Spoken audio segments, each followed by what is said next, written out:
एकदा एका राजाने आपल्या राज्यामध्ये मोठा उत्सव आयोजित केला। या उत्सवासाठी त्याने खूप लांबून लांबून मोठमोठे कलाकार बोलावले होते। यापैकी एक होता एक जादूगार आणि त्याचा मुलगा। या उत्सवामध्ये प्रत्येक जण आपले टॅलेंट दाखवून लोकांना खुश करण्याचा प्रयत्न करत होता। पण त्या जादूगाराने काहीतरी वेगळे करण्याचा विचार केला। त्याने विचार केला की तो लोकांना आणि राजाला अशी जादू दाखवेल ज्यामुळे सगळी लोक उभी राहून त्याच्यासाठी टाळ्या वाजवतील आणि राजा खुश होऊन त्याला सोन्याची नाणी बक्षीस म्हणून देईल। काहीतरी वेगळे करण्याच्या प्रयत्नात त्या जादूगाराने राजाचे सोन्याचे मुकुटच गायब करून टाकले, जे पाहून सर्वांनाच धक्का बसला आणि मग ते सर्व शिट्ट्या आणि टाळ्या वाजू लागले। पण राजाला ही जादू अजिबात आवडली नाही, कारण राजाला ते सोन्याचे मुकुट खूपच प्रिय होते। त्यामुळे राजाने रागामध्ये लगेच त्या जादूगाराला आणि त्याच्या मुलाला मृत्यूदंड ठोठावला। आता पुढच्या दिवशी दोघांना फाशी देण्यात येणार होती। तेव्हा रात्री जेलमध्ये असताना त्या जादूगाराने सैनिकांचे बोलणे ऐकले। तेव्हा त्याला समजले की राजाचे आपल्या घोड्यावर खूप प्रेम आहे आणि तो आपल्या घोड्यासाठी काही करू शकतो। ही गोष्ट समजल्यावर त्या जादूगाराने एक शक्कल लढवली आणि जेव्हा त्याला आणि त्याच्या मुलाला फाशी द्यायची वेळ आली तेव्हा तो राजाला म्हणाला, थांबा महाराज, जर तुम्ही मला आणि माझ्या मुलाला माफ कराल तर मी माझ्या जादुई शक्तींचा वापर करून तुमच्या घोड्याला 1 वर्षाच्या आत हवेत उडायला शिकवेल। हे ऐकून राजा प्रचंड खुश झाला आणि त्याने विचार केला की जर असे झाले तर ह्या जगात हवेत उडणाऱ्या घोड्यावर मी एकुलता एक स्वार करणारा राजा असेल, ज्यामुळे माझे नाव इतिहासामध्ये नोंदवले जाईल। खूप विचार केल्यानंतर राजा जादूगाराला म्हणाला, जर हा घोडा हवेत उडायला शिकला तर मी तुला कायमची मुक्ती देईल, पण जर 1 वर्षात हा नाही उडाला तर मी स्वतः तुला फाशी देईल। हे ऐकून त्या जादूगाराला प्रचंड आनंद झाला, कारण त्याचा आणि त्याच्या मुलाचा जीव वाचला होता। पण जादूगाराचा मुलगा अजूनही नाराजच होता। तो म्हणाला, बाबा, तुम्हाला सुद्धा माहिती आहे कोणताही घोडा कधीच उडू शकत नाही, मग तुम्ही अशा न घडणाऱ्या गोष्टी राजाला का सांगितल्या? जर हा घोडा उडाला नाही तर 1 वर्षानंतर हा राजा परत आपल्याला फाशी देणार आहे। यावर जादूगार म्हणाला, बाळा, तुला घाबरण्याचे काहीच कारण नाही। खरं तर मी आपल्या दोघांना आयुष्य जगण्यासाठी 4 संधी दिल्या आहेत। पहिली संधी ही आहे की राजाचा 1 वर्षाच्या आत मृत्यू होऊ शकतो। दुसरी संधी ही आहे, कदाचित 1 वर्षाच्या आत माझा किंवा तुझा सुद्धा मृत्यू होऊ शकतो। तिसरी संधी ही आहे की 1 वर्षाच्या आत घोड्याचा सुद्धा मृत्यू होऊ शकतो। आणि चौथी ही आहे की 1 वर्षामध्ये मी घोड्याला कदाचित हवेत उडायला सुद्धा शिकू शकतो। आणि मग त्यानंतर असेच काहीसे घडले। काही महिन्यानंतर राजाचा मृत्यू झाला। आता कसला घोडा आणि कसला मृत्यूदंड? यानंतर त्या जादूगाराला आणि त्याच्या मुलाला सुखरूपपणे सोडण्यात आले। जादूगाराने आपल्या चंट चालाकीने स्वतःचा आणि आपल्या मुलाचा जीव वाचवला होता। आता तो हे कसं करू शकला माहितीये? कारण त्याला हा महत्वाचा नियम माहिती होता, लोकांना आपल्यावर निर्भर बनवून टाका, त्यांना तुमच्यावर अवलंबून राहू द्या। जर तुम्हाला सुद्धा शक्तिशाली बनायचे असेल, लोकांची रिस्पेक्ट मिळवायची असेल तर व्हिडिओ शेवटपर्यंत पहा, कारण पुढचे नियम एवढे जबरदस्त आहेत की लोकांची इच्छा असून सुद्धा लोक तुमचा अपमान करू शकणार नाही, कोणीही तुमच्या नादाला लागणार नाही। चला तर मग सुरू करूयात। नियम क्रमांक 2, तुमच्यासाठी तुमची प्रतिष्ठा खूप महत्वाची आहे, तिचे नेहमी रक्षण करा। चायनामध्ये युद्ध चालू होते, जिथे 3 राज्य एकमेकांबरोबर लढत होते। या युद्धामध्ये पहिल्या राज्याचा नेता चुको आपल्या सैन्याचे नेतृत्व करत होता। त्याने आपल्या जास्त करून सैनिकांना 3ऱ्या राज्याबरोबर लढण्यासाठी पाठवले होते आणि तो स्वतः फक्त काही ठराविक सैनिकांसह एका गावामध्ये आराम करण्यासाठी गेला होता। आता ही गोष्ट दुसऱ्या राज्याच्या जनरलला माहिती पडली। त्याने चुकोवर हल्ला करण्याचे नियोजन केले। काही वेळानंतर चुकोला याची माहिती मिळाली, 1.5 लाख सैनिकांची फौज त्याच्यावर हल्ला करण्यासाठी येत आहे। त्याला अंदाज आला होता की त्याचे काही ठराविक सैनिक 1.5 लाखाच्या फौजेला हरवू शकणार नाही। पण चुको आजपर्यंत एकही लढाई हारला नव्हता।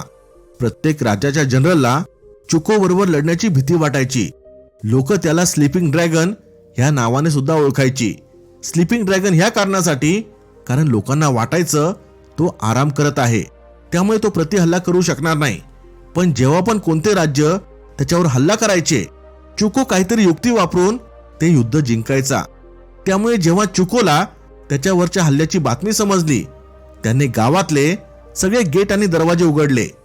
त्याने आपल्या सैनिकांना लपायला सांगितले.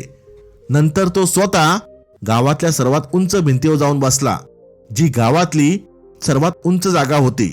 तिथे बसून तो मस्त सितार वाजू लागला. काही वेळानंतर त्याने पाहिले की दुश्मनांची सगळी फौज त्याच्यावर हल्ला करण्यासाठी येत आहे, पण तो तसाच बसून राहिला, जसे त्याने काही पाहिलेच नाही. जेव्हा ती फौज गेटजवळ आली, तेव्हा त्या फौजेच्या जनरलने पाहिले की सर्व गेट उघडे आहेत आणि चुको आरामात बाहेर बसला आहे. हे बघून तो जनरल घाबरला आणि खूप विचार केल्यानंतर तो आपल्या सैनिकांना परत माघारी घेऊन पळून गेला. आता असे ह्यामुळे झाले कारण चुकोने आधीच विजय मिळवला होता. पूर्ण गावाला रिकामे बघून त्यांना वाटले चुकोने आपल्यासाठीच हा सापळा रचला आहे. ह्याला म्हणतात प्रतिष्ठेची पावर. कोणतेही युद्ध न करता सगळ्या सैनिकांना माघारी फिरू शकते. लोक तुमच्यापेक्षा जास्त तुमच्या प्रतिष्ठेचा आदर करतात. तुमची प्रतिष्ठा तुम्हाला तुमच्या कठीण काळात वाचू शकते. सुरुवातीला तुम्ही कोणत्याही एका क्वालिटीने तुमची प्रतिष्ठा बनवायला सुरुवात करा. मग तो साधेपणा असू शकतो, तुमची हार न मानण्याची वृत्ती असू शकते. वेगवेगळ्या क्वालिटी अवगत केल्याने तुमची एक प्रतिष्ठा तयार होईल आणि हीच प्रतिष्ठा तुम्हाला एक शक्तिशाली व्यक्ती बनण्यास मदत करते. नियम क्रमांक 3, जेव्हा कोणाकडून मदत मागाल तेव्हा त्यांच्या दयेवर अवलंबून राहू नका. मित्रांनो, ह्या जगाचे एक कटू सत्य हे आहे की खूप कमी लोक तुम्ही त्यांना केलेली मदत लक्षात ठेवतात. तुम्ही किती चांगले आहात, तुम्ही किती उदार आहात, ह्याने कोणाला काही फरक पडत नाही. जर तुम्ही निस्वार्थ होऊन कोणाची मदत जरी केली तरी सुद्धा एक गोष्ट लक्षात ठेवा, सगळी लोक तुमच्यासारखी नसतात. समोरचा व्यक्ती जर तुमची मदत जरी करत असेल तरी सुद्धा त्याच्यामध्ये त्याचा एखादा स्वार्थ लपलेला असतो. आणि जर तुम्हाला खरंच एखाद्याची मदत हवी असेल तर त्याला तुमची मदत करण्यासाठी एखादे ठोस कारण द्या. एक उदाहरण बघूया. समजा रस्त्यामध्ये तुमच्या बाईकचा टायर पंक्चर झाला असेल. आता तुम्हाला वाटते तुमच्या मित्राने तुमची मदत करावी. आता त्याला मदतीची भीक मागण्याऐवजी त्याला असे काही सांगा ज्यामुळे तो स्वतः तुमच्या मदतीसाठी धावून येईल. जसे की तुम्ही हे म्हणू शकता, मित्रा, मी इथे एका जागी अडकलोय, मला तू इथे घ्यायला येतोस का? माझ्याकडे थोडे एक्स्ट्रा पैसे आहेत, आपण तुझ्या गाडीमध्ये पेट्रोल टाकू आणि संध्याकाळी माझ्याकडून तुला पार्टी. अशाने तुमचा मित्र तुमची मदत करण्यासाठी तयार होईल. नियम क्रमांक 4, लोकांना काम करू द्या पण क्रेडिट मात्र तुम्ही घ्या. मित्रांनो, तुम्ही निकोला टेस्ला नाव ऐकले असेलच. जर तुम्ही ऐकले नसेल तर तुम्हाला सांगू इच्छितो, ते एक महान शास्त्रज्ञ होते ज्यांच्याकडे 300 पेक्षा जास्त इनोव्हेशन्सचे पेटंट होते. पण तरी सुद्धा ते थॉमस एडिसन एवढे प्रसिद्ध नव्हते. टेस्लांच्या तुलनेत एडिसन यांनी खूपच सामान्य शोध लावले होते, पण तरी सुद्धा एडिसन यांचे नाव सगळीकडे प्रसिद्ध होते. आता हे अशामुळे झाले कारण टेस्ला कष्ट तर खूप करायचे, पण इनोव्हेशनचे ते क्रेडिट कधीच घेत नव्हते. त्यांच्या या स्वभावामुळेच लोकांना त्यांच्याबद्दल माहिती नव्हती आणि ह्यामुळेच त्यांना नवीन शोध लावण्यासाठी लोकांकडून आर्थिक सहाय्य मिळाले नाही. अजून एक गोष्ट म्हणजे टेस्ला एकेकाळी एडिसन यांच्यासाठी 16 ते 18 तास काम करायचे. थॉमस एडिसन जास्त प्रसिद्ध यासाठी सुद्धा होते की भले ते कमी इन्व्हेशन करायचे, पण एका बिझनेसमॅन प्रमाणे ते टेस्ला सारख्या लोकांकडून इन्व्हेन्शन्स करून घ्यायचे आणि त्याचे सर्व क्रेडिट स्वतःकडे ठेवायचे. एक गोष्ट स्पष्ट करूशी वाटते, मी तुम्हाला लोकांच्या कामाचे क्रेडिट घ्यायला सांगत नाहीये. मी तुम्हाला एवढंच सांगतोय, एखाद्या क्षेत्रामध्ये तुम्ही प्रतिष्ठा मिळवल्यानंतर जर तुम्ही लोकांकडून काम करून घेतले तेव्हा त्याचे क्रेडिट तुम्हाला आपोआप मिळेल. अजून एक उदाहरण बघूया. मायक्रोसॉफ्ट जेव्हा कोणतेही नवीन प्रोडक्ट मार्केटमध्ये आणते तेव्हा त्याचे क्रेडिट आपोआप बिल गेट्सला जाते. आता भले ते कंपनीमध्ये काम करत नसतील, असे होते कारण एकेकाळी बिल गेट्स यांनी दिवस रात्र कष्ट करून विंडोज ऑपरेटिंग सिस्टीम बनवली होती. त्यामुळे स्वतःला एक प्रश्न विचारा, मी असे काही करतोय का ज्यामुळे लोक माझ्यासाठी काम करतील आणि त्याचे क्रेडिट मला मिळेल. नियम क्रमांक 5, जिंकायचेच असेल तर काहीतरी सिद्ध करून जिंका, वादविवाद घालून नाही. एका रोमन शासकाला शहरातली मोठी भिंत तोडण्यासाठी एका बॅटरिंग रॅमची गरज होती. बॅटरिंग रॅम हा धातूचा मोठा पोल असतो जो प्राचीन काळामध्ये भिंती आणि दरवाजे तोडण्याच्या कामी येई. त्या शासकाने आपल्या सैनिकांना सांगितले, ह्या शहरातून सर्वात मोठा बॅटरिंग रॅम घेऊन या. तेव्हा ते सैनिक बॅटरिंग रॅम बनवणाऱ्या व्यक्तीकडे जातात आणि त्याला सांगतात, राजाने आम्हाला सर्वात मोठा बॅटरिंग रॅम आणायला सांगितले आहे, त्यामुळे कृपया आम्हाला सर्वात मोठा रॅम द्या. हे ऐकून तो व्यक्ती म्हणाला, माझ्या हिशोबाने तुम्ही हा सर्वात छोटा रॅम घेऊन जा, याने तुमचे काम होऊन जाईल. पण ते सैनिक म्हणाले, मित्रा, राजाने आम्हाला हुकूम दिला आहे की सर्वात मोठा रॅम घेऊन या, त्यामुळे तू आम्हाला सर्वात मोठा बॅटरिंग रॅम दे. रॅम बनवणारा माणूस म्हणतो, ठीक आहे, मी तुम्हाला सर्वात मोठा रॅम पाठवतो.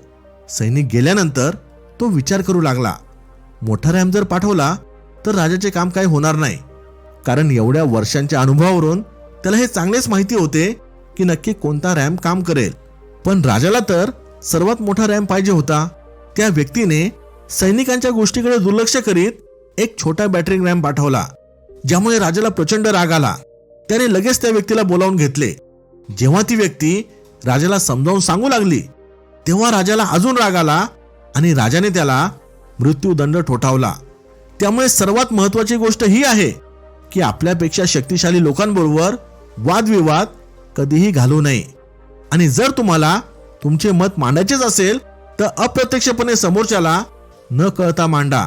आता ह्या केसमध्ये समजा त्या व्यक्तीने छोट्या रॅम बरोबर मोठा रॅम पाठवला असता आणि सांगितले असते की मोठ्याने काम नाही झाले तर छोट्याचा वापर करा, तर कदाचित त्या व्यक्तीचा जीव वाचला असता. त्यामुळे ही गोष्ट नेहमी लक्षात ठेवा की शक्तिशाली लोक कधीच वादविवाद घालत नाही, कारण त्यांना माहिती असते की समजा जबरदस्ती करून त्यांनी समोरच्याला गोष्ट समजवली जरी समोरचा वर वर हा सुद्धा म्हणेल, पण मनामधून तो तुमचा शत्रू बनेल. त्यामुळे आपली एनर्जी वाचवा आणि वादविवादापासून लांब राहा. मित्रांनो, इथपर्यंत व्हिडिओ पाहत असाल तर लाईक करायला विसरू नका. Thanks for watching. Stay blessed.